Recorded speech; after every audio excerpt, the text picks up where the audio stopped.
प्यारे बच्चों, विश्व में आज कोरोना संकट छाया हुआ है और इससे सारी दुनिया को बहुत जनहानि झेलनी पड़ रही है। तो आपका पढ़ाई का नुकसान ना हो उसके लिए हमारा शिक्षा विभाग ऑनलाइन शिक्षण के माध्यम से आपको ज्ञानवर्धक चीजें देगा, जिसको आप अपने घर पर अपनी कॉपी किताबें इत्यादि लेकर उसको बराबर अपने उसमें जीवन में और हर दिन अभ्यास कार्य करते रहेंगे। तो इस संदर्भ में मैं यूट्यूब के माध्यम से आपको भूगोल कक्षा 9 के अंतर्गत ये भारत आकार और स्थिति चैप्टर नंबर 1 आपके सामने रख रहा हूं और इस यूट्यूब वीडियो को आप लाइक, शेयर और सब्सक्राइब जरूर करेंगे और यह वीडियो आपको अलग अलग भागों में मैं हर दिन लाने की कोशिश करूंगा। तो भारत आकार और स्थिति ये हमारा पहला चैप्टर है। इसमें आपको सबसे पहले अक्षांश और देशांतर हमारी पृथ्वी में खींची गई दो काल्पनिक रेखाएं हैं। ये काल्पनिक रेखाओं के नाम हैं।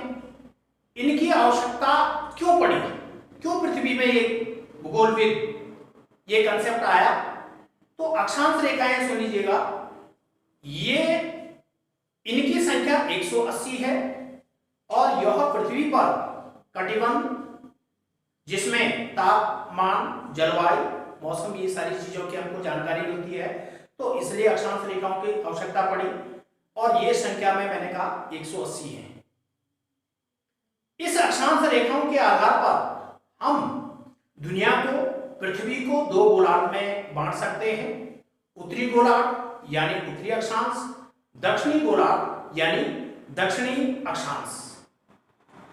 तो ये दो गोलार्ध हैं अक्षांश रेखाओं के आधार पर दुनिया में, विश्व में या ग्लोब पर। इसमें भारत की स्थिति कैसी है ये हमको जान लेना है। भारत 8 डिग्री 4 मिनट से 37 डिग्री 6 मिनट उत्तरी गोलार्ध या उत्तरी अक्षांश में स्थित है। आप नोट करते रहेंगे, जो मेन बातें, मेन पॉइंट्स बोलूंगा, आप उसको अपनी कॉपी में रफ कॉपी लेके नोट्स तैयार करेंगे और उसके बाद उसको शेयर कर देंगे। तो मैंने कहा 8 डिग्री 4 मिनट उत्तर से 37 डिग्री 6 मिनट उत्तर में भारत की यह अक्षांशीय स्थिति है। अब बच्चों, इसमें 0 डिग्री एक अक्षांश रेखा है जो पृथ्वी को दो गोलार्धों में बांटती है। मैंने कहा उत्तरी और दक्षिणी गोलार्ध। वो आप क्रिकेट की बॉल को हाथ में रखेंगे और उसके बीचों बीच की जो लाइन होंगी उसको एक काल्पनिक रेखा, जिसका नाम मैं भूमध्य रेखा या विषुवत रेखा बोल रहा हूं, वो मानेंगे। वो आपकी या ग्लोब, इस समय मेरे पास ग्लोब का अभाव है, ग्लोब नहीं उपलब्ध करा पा रहा हूं, तो बीचों बीच जो दो भागों में आपको दिख रही है वो रेखा, उसका नाम भूमध्य रेखा है। वह भूमध्य रेखा मैंने कहा दो गोलार्धों में दुनिया को बांट रही है, उत्तरी गोलार्ध और दक्षिणी गोलार्ध। और भूमध्य रेखा को दूसरे शब्दों में हम कह सकते हैं विषुवत रेखा। उस विषुवत रेखा से ऊपर को बढ़ेंगे, मेरा हाथ ऊपर देख लीजिएगा, ऊपर को बढ़ेंगे तो उत्तरी गोलार्ध या उत्तरी अक्षांश होगा, जहां से हम 8 डिग्री 4 मिनट पर तमिलनाडु राज्य दक्षिण में है, भारत के दक्षिण में है। भारत के दक्षिण में बेटा दक्षिण गोलार्ध अलग चीज है, दक्षिण दिशा अलग चीज है। तो भारत के दक्षिण में तमिलनाडु राज्य पड़ता है और वो 8 डिग्री 4 मिनट पर तमिलनाडु में कन्याकुमारी स्थित है। उसके बाद हम सीधे जम्मू कश्मीर राज्य उत्तर दिशा में जाएंगे। सबसे टॉप में, टॉपेस्ट जो हमारा स्टेट है वो जम्मू कश्मीर राज्य है। वहां का जो अक्षांशीय मान होगा वो 37 डिग्री 6 मिनट उत्तर जरूर देखेंगे क्योंकि हम उत्तरी अक्षांश में हैं, ये हमको क्लियर हो जाना चाहिए। और छोटी छोटी चीजें जो बेसिकल चीजें हैं सबसे पहले उनको आप याद करने की कोशिश करेंगे। ये भारत का अक्षांशी मान है और इस भारत के नक्शे के अंदर हम मानचित्र कार्य करते समय एक चीज ध्यान रखते हैं, एक रेखा ध्यान रखते हैं, 23.5 डिग्री उत्तरी अक्षांश रेखा, यानी उसका नाम है कर्क रेखा, जो भारत के 8 राज्यों को फाड़कर या छूकर जाती है। सबसे पहले पश्चिम की ओर से हम बढ़ेंगे तो राजस्थान और गुजरात 2 राज्य मैं बोल रहा हूं, बाकी 6 राज्य आप देख लेंगे। 2 राज्य, उन राज्यों से होकर वो रेखा गुजरती है और पूरब जाते जाते उसमें 8 राज्य पूरे हो जाते हैं। ये आपको मानचित्र में देखना है और ये आपके लिए एक प्रकार का गृह कार्य है। तो ये क्लियर हो गया। तो ये उत्तरी अक्षांश या उत्तरी गोलार्ध की बात हुई। अब 0 डिग्री अक्षांश रेखा यानी भूमध्य रेखा से नीचे को बढ़ेंगे हम दक्षिण में, तो वो दक्षिणी गोलार्ध कहलाएगा। वहां भी 23.5 डिग्री दक्षिण में आपको ऑस्ट्रेलिया के अंदर से मकर रेखा 23.5 डिग्री दक्षिणी अक्षांश या दक्षिणी गोलार्ध में मकर रेखा गुजरती है। ये दुनिया के किस किस महाद्वीप से होकर गुजरती है और किन किन देशों से होकर गुजरती है, ऐसे कर्क रेखा जो उत्तरी गोलार्ध में है वो किन किन देशों से और किन किन महाद्वीपों से होकर गुजरती है, वो उसका ऑब्जर्वेशन आप वर्ल्ड के मैप में कर लेंगे। तो ये आप क्लियर हो जाना चाहिए। ये अक्षांश और देशांतर आप पिछली कक्षाओं में भी पढ़ चुके हैं। ये आपका एक प्रकार का रिवीजन वर्क है। तो उत्तरी गोलार्ध और दक्षिणी गोलार्ध, उत्तरी अक्षांश और दक्षिणी अक्षांश, ये क्लियर हो गया। अब मैं देशांतर रेखाओं पर आता हूं। देशांतर रेखाओं को खींचने की आवश्यकता क्यों पड़ी? समय को लेकर। समय का प्रदर्शन मानचित्र पर करने के लिए या दुनिया में करने के लिए उसकी आवश्यकता पड़ी है।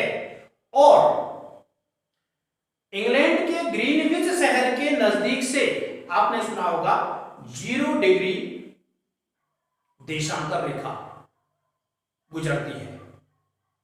0 डिग्री देशांतर रेखा गुजरती है।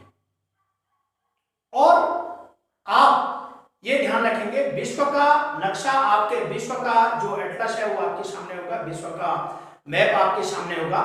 तो इसमें मैं बाय ब्लैक बोर्ड नहीं है, ब्लैक बोर्ड की ओर मुड़ूंगा तो माना ये सामने ब्लैक बोर्ड है, तो मेरे दाएं हाथ की ओर पूर्वी देशांतर यानी पूर्वी गोलार्ध होगा और मेरे बाईं हाथ की ओर पश्चिमी गोलार्ध होगा। तो अब पूर्वी गोलार्ध 0 डिग्री जो देशांतर होगा वो इंग्लैंड के ग्रीनविच शहर से जो रेखा गुजरती है वो 0 डिग्री देशांतर रेखा कहलाती है। वो अंतरराष्ट्रीय मानक समय का निर्धारण करती है। 0 डिग्री देशांतर रेखा वहां से पूरा माने भारत की ओर, आप विश्व का मानचित्र सामने रखेंगे, भारत की ओर चलेंगे तो वो पूर्वी गोलार्ध या पूर्वी देशांतर कहलाएगा। और अमेरिका की ओर जाएंगे तो वो पश्चिमी गोलार्ध या पश्चिमी देशांतर कहलाएगा। और हम भारत की ओर चलेंगे तो हम 68 डिग्री 7 मिनट पर गुजरात का जो किनारा होगा टॉप में देखेंगे, वो 68 डिग्री 7 मिनट पूर्वी देशांतर होगा। यानी हम 0 डिग्री इंग्लैंड के ग्रीनविच शहर से 68 डिग्री 7 मिनट पूरब की ओर बढ़ गए और अमेरिका की ओर बढ़ेंगे तो वो पश्चिमी गोलार्ध या पश्चिमी देशांतर कहलाएगा। उसके बाद लास्ट अरुणाचल प्रदेश जो हमारा नॉर्थ ईस्ट स्टेट के अंतर्गत अरुणाचल प्रदेश होगा। अरुणाचल प्रदेश 97 डिग्री 25 मिनट पूर्वी देशांतर में होगा और ये देशांतर रेखाएं इस प्रकार से आगे बढ़ेंगी और एक देशांतर से अगले देशांतर हम बढ़ते रहेंगे तो भारत का जो अंतिम देशांतर है वो 97 डिग्री 25 मिनट कहलाएगा। तो ये क्लियर होना चाहिए। और इसमें मैंने कहा कि देशांतर रेखाएं समय का निर्धारण करती हैं और अक्षांश रेखाएं तापमान, जलवायु, मौसम इत्यादि का निर्धारण करती हैं। और एक चीज और है, जो अक्षांश रेखाएं खींची गई हैं उत्तरी गोलार्ध और दक्षिणी गोलार्ध में, वो रेखाएं 180 हैं और देशांतर रेखाएं 360 हैं। अक्षांश रेखाएं एक दूसरे के समानांतर चलती हैं, पूरब से और पश्चिम की ओर एक दूसरे से समांतर चलती हैं। यानी समानांतर का मतलब होता है एक दूसरे को ये अक्षांश रेखाएं कहीं भी प्रतिच्छेदित या काटती नहीं है, प्रतिच्छेदित नहीं करती हैं या काटती नहीं है। जबकि देशांतर रेखाएं एक दूसरे को ध्रुवों पर मिलती हैं। अब इसी में एक नया कंसेप्ट आपके बीच आया, दो ध्रुव होते हैं। देशांतर रेखाएं दो ध्रुव, टॉप में जाएंगे, वही उत्तरी गोलार्ध की तरफ अगर हम बढ़ते हैं तो नॉर्थ पोल कहलाता है, ध्रुव, उत्तरी ध्रुव। और बॉटम पे जाएंगे तो वहां आप ग्लोब, मैं कह रहा हूं, मैं पृथ्वी जाएंगे, पृथ्वी में यानी ग्लोब, यानी ग्लोब के टॉप में जाएंगे तो उत्तरी ध्रुव और बॉटम में जाएंगे दक्षिणी ध्रुव। तो इस प्रकार से जो देशांतर रेखाएं होती हैं वो ध्रुवों पर एक दूसरे को मिलती हैं या काटती हैं, और अक्षांश रेखाएं मैंने कहा कहीं पर भी नहीं काटती हैं। तो यहां पर हमारा आज का इतना ही, ये कंसेप्ट मैं आपके बीच लाया था।